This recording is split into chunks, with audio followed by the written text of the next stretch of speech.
televisão. Os programas anteriores do Francis e Amigos estão disponíveis online na sunlifetv.com. Antes de irmos para Kelly, uma pergunta em relação a demônios no céu. Meu entendimento é que existem 3 céus. O primeiro céu, que é o que a gente vê. O segundo céu, que é de Satanás, principados, potestades. E o terceiro céu, onde Deus habita. Isso está certo. Dizendo demônios estão no céu, você está dizendo que eles estão no segundo céu e às vezes os mais elevados e Satanás às vezes vai diante de Deus no terceiro céu? Eu posso concordar com isso. Mas também fica estranho com a sua sugestão que demônios estão perto dos anjos no céu. Não, falamos que estão numa quarentena e tal. Eu acho que isso está confundindo as pessoas. Mais uma vez, voltamos para 2 Crônicas, capítulo 18. Quando você lê aquilo, é bem claro que espíritos demoníacos estão no céu. De qualquer forma, é uma mulher que escreveu? Seja quem for que escreveu isso aí, estão certos. São 3 céus. Os céus que são as nuvens acima de nós, depois o espaço, né? E o terceiro céu onde Deus habita. Acho que foi Paulo que disse que foi levado ao terceiro céu, não é mesmo? Certo. Então, era disso que ele estava falando. Mas nós não falamos que os anjos estão com espíritos demoníacos, não. Mas, mais uma vez, Apocalipse 12 claramente nos diz que Satanás vai ser lançado para o céu. Isso. Mas eu acredito, eu não tenho nenhuma passagem bíblica, assim, no sentido literal, mas eu acredito que todos os espíritos demoníacos estão presos no céu. Eles não mandam, não. Kelly de Kentucky, você está no ar. Por telefone, Kelly de Kentucky. Oi, Deus abençoe, feliz ano novo. Obrigado. Minha pergunta é, eu escutei o irmão Swagger dizer, no estudo da palavra, que a terra nunca foi destruída.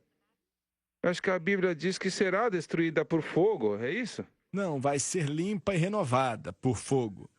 E não quer dizer destruir. Destruir quer dizer que não vai sobrar nada, vai explodir, vai ser uma bagunça, mas nunca vai ser destruída dessa forma. Vai acontecer é que será renovada, a pessoa pode dizer assim. Nesse momento mesmo, a Francis está com o interior da nossa casa totalmente destruído, mas não está destruído assim, explodido, não. Você pode entrar e achar que tá, mas não tá.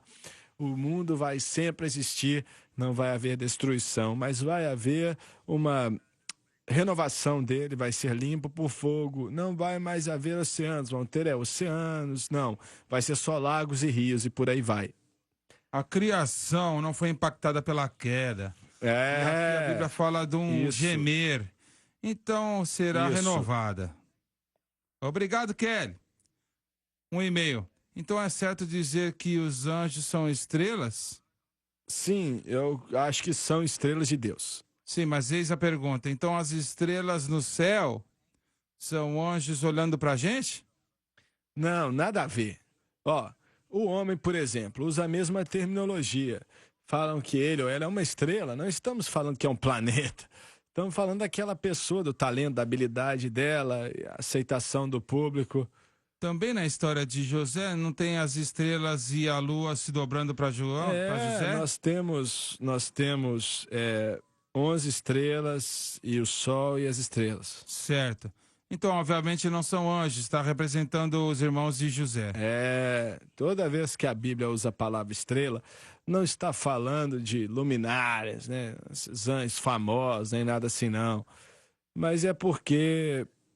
é um contexto. Sim, quando em Jó diz que a estrela da manhã cantava em relação à criação dessa terra, sua beleza e tal, e alguém ligou e disse que não se alegre em um estado caótico, né?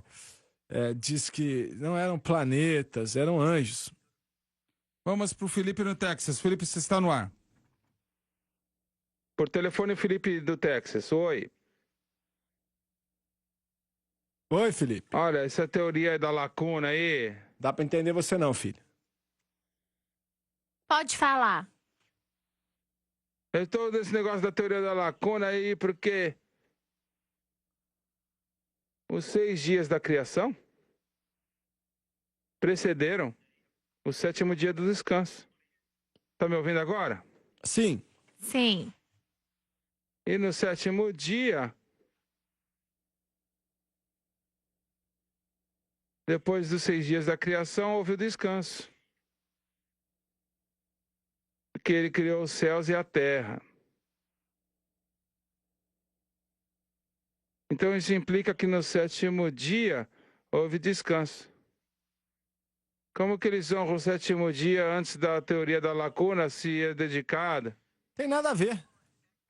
Ó, Êxodos 12, versículo 11, que você está lendo, está falando da criação que estamos agora.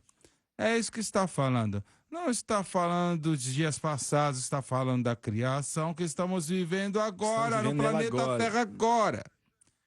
Diz aqui no versículo 3 do 2º capítulo de Gênesis: e Deus abençoou o 7º dia, o santificou, porque nele tinha descansado de toda a obra que criara e fizera. As palavras criado e feito, capítulo Gênesis 1 e 2, querem dizer duas coisas diferentes. Quando usa o termo fez, está se referindo ao Senhor, lidando com o sol, com a lua e trazendo eles de volta a um estado de servidão. Não é criar eles do nada, mas quando usa a palavra criou, quer dizer que ele criou do nada, entendeu? Então, quando você lê, eu sei que teve um negócio aí do macaco em Tennessee e tal, que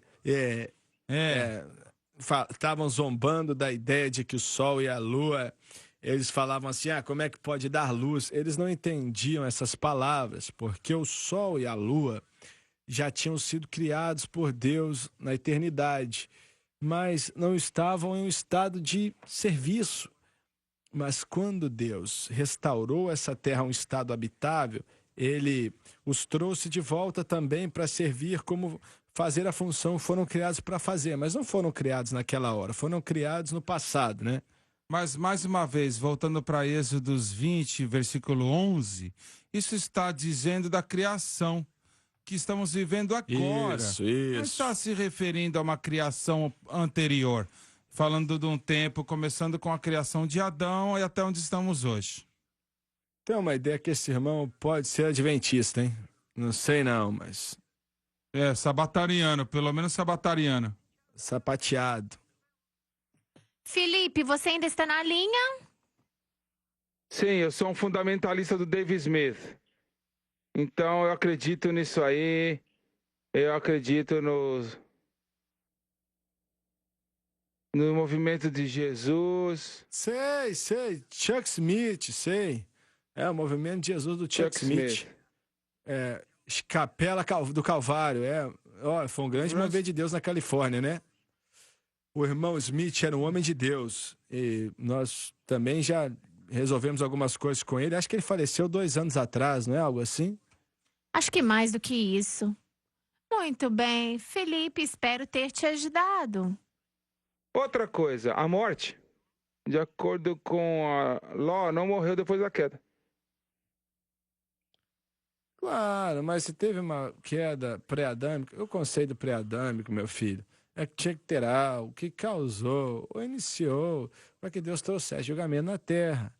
Então, o padrão de santidade de Deus, justiça de Deus, porque eu sou o Senhor vosso Deus que não mudo. Certo. Então, em um estado pré-adâmico, ele ia ser tão exigente de santidade como na raça pós-adâmica. Muito bem. O pecado não muda e o ódio de Deus para o pecado não muda. Obrigada por ligar, Felipe. Vamos falar com o Chuck do Arizona. Chuck, bem-vindo à Rede Por São telefone, Life. o Chuck da Arizona. Bom dia, você tem uma pergunta? Sim. A minha pergunta original, mesmo que a minha resposta, Ezequiel 1 e 10, fala Querubim. dos querubins, fala do leão, da águia, do homem e do boi. E Apocalipse 1 e 10. Então fala aqui, diz quadrilhão, o querubim. E quando ele fala que destruiu os dinossauros, a minha pergunta é essa. Com o príncipe dos homens e a DNA e tecidos e dinossauros, quando que os dinossauros entraram então? Será que foi depois, antes do dilúvio ou